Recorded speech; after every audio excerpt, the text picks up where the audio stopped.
Imagine a wave so powerful it can erase entire cities from the map.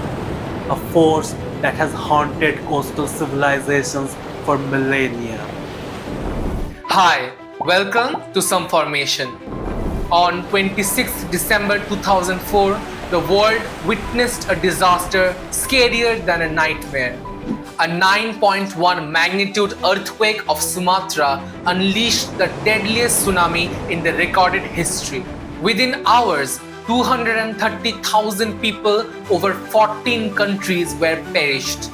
Villages and towns were erased, and millions of people were left homeless. Somalia had hundreds of casualties despite being 7,000 kilometers away.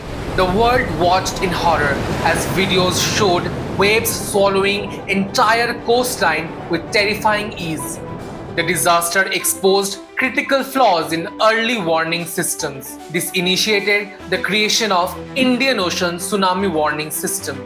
Historical record indicates that the first documented tsunami dates back to 426 BC, when the Greek historian Thucydides described a mysterious sea surge that devastated the coast of Greece.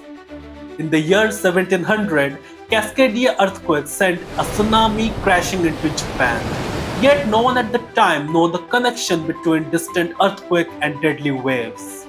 People used to believe these waves were divine punishments until 20th century when seismologists pieced together the mechanism behind tsunami's true origin.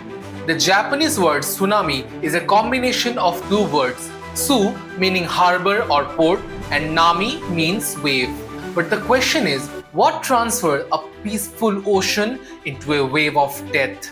Unlike regular waves that are caused by wind, tsunamis are triggered by megathrust earthquake, where one tectonic plate violently slips beneath another, lifting the ocean floor and sending shockwaves throughout the water. In 1960s, the Chile earthquake is the strongest earthquake recorded at 9.5 magnitude. This generated a tsunami so massive it crossed the Pacific Ocean and killing people as far away as Hawaii and Japan. But it's not just earthquakes. Volcanic collapse like the 1883 eruption of Krakatoa or underwater landslides such as 1929 Grand Banks disaster of Canada can also spawn tsunamis. On 11th March 2011, Japan faced its worst nightmare. A 9.0 magnitude earthquake triggered a tsunami that smashed Fukushima. The waves reached an astonishing 40 meters high, sweeping away cars, buildings, and even entire trains. Nearly 20,000 people died. And the Fukushima Daiichi nuclear disaster created a radioactive exclusion zone. This place remains uninhabitable till today. These heartbreaking casualties always bring up a question. Can we predict tsunamis before they hit the shore? Well, the answer is we're getting better at this. Scientists are now deploying AI-powered mechanisms, deep-sea sensors, and satellite networks to detect waves in real time.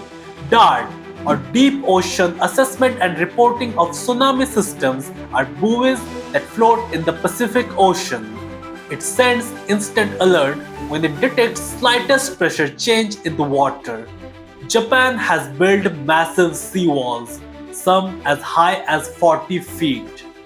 They also have AI-driven evacuation system. It calculates the best evacuation route based on the current data. Even social media plays a role. Automated warnings blast across phones within moments of an earthquake. Meanwhile, experimental projects like tsunami-proof floating cities and vertical evacuation towers are being tested in vulnerable regions like Indonesia and the Pacific Northwest. While we can't stop tsunamis, these innovations are giving humanity a fighting chance.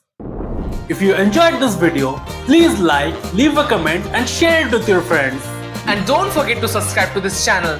We will meet you soon with a brand new video.